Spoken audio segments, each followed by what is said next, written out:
Hello, welcome to Criminality, a true crime podcast. Today, we will be talking about the case of R. Kelly. Robert Sylvester Kelly was born in the Hyde Park neighborhood on the south side of Chicago, Illinois, on January 8th, 1967.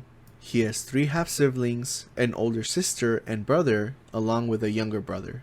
His mother, Joanne Kelly, was a schoolteacher and devout Baptist. The identity of his father, who was absent from Kelly's life, is not known. His family lived in the projects in Chicago's Bronzeville neighborhood.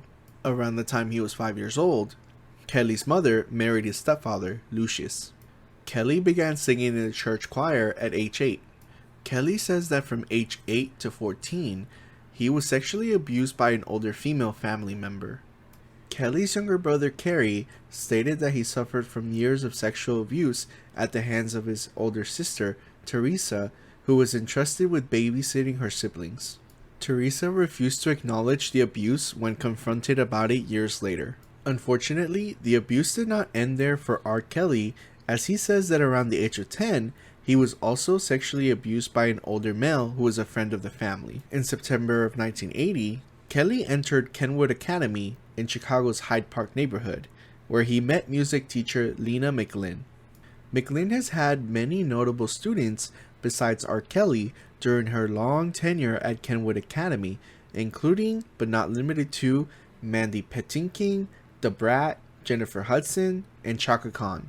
McLin was like a mother to many of her students, but really took a liking to Kelly and took the shy student under her wing. Recognizing his talent, she encouraged Kelly to leave the basketball team and concentrate on music.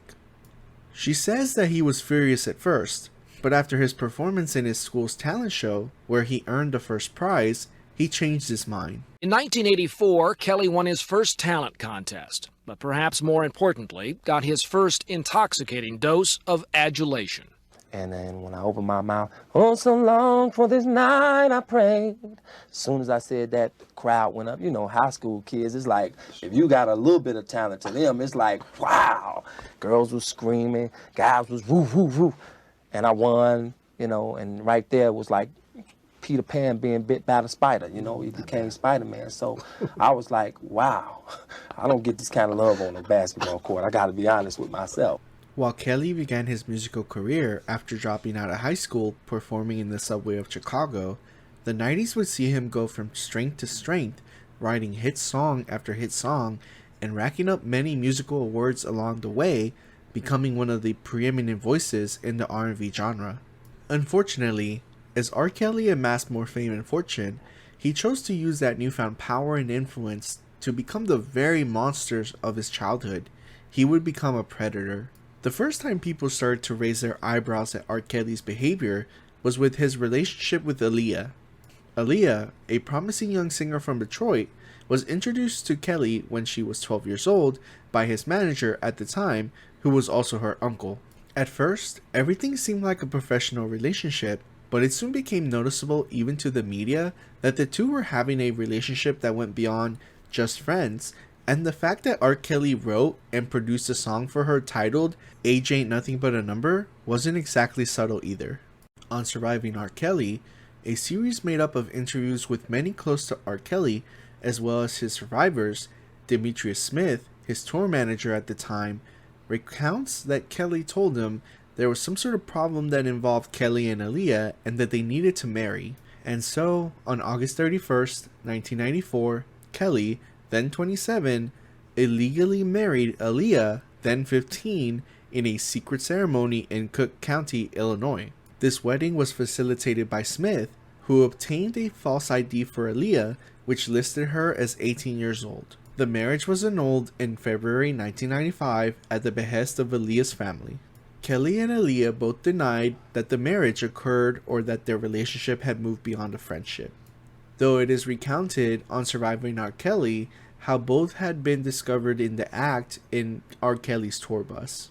In May 1997, Aaliyah filed for a lawsuit in Cook County to have the marriage record expunged, stating that she was underage at the time of the marriage, had lied by signing the marriage certificate as an 18-year-old, and that she could not legally enter into marriage without parental consent.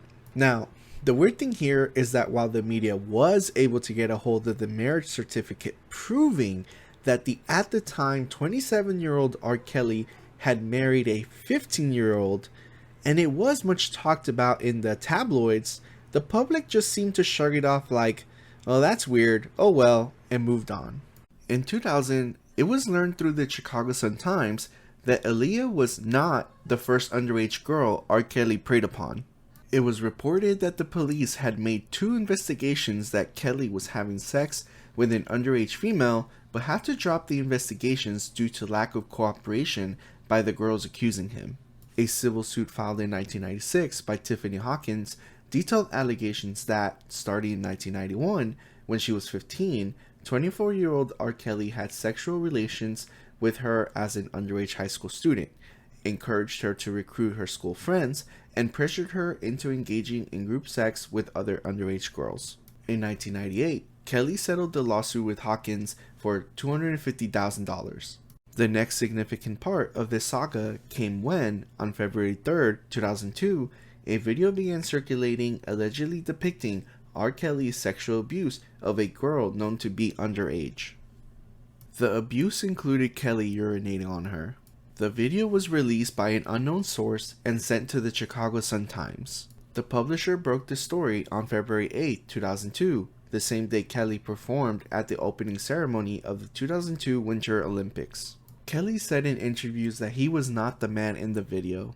You would think that this near irrefutable evidence would bring R. Kelly's career down, but no, instead it became a joke. Chappelle famously made a skit called Piss on You, a parody of R. Kelly and his proclivities based on the leaked video. It's almost like people missed the point.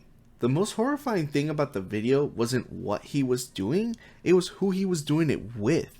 In next week's episode, the voices against R. Kelly intensify and the walls start to cave in. If you like this video, please like and subscribe.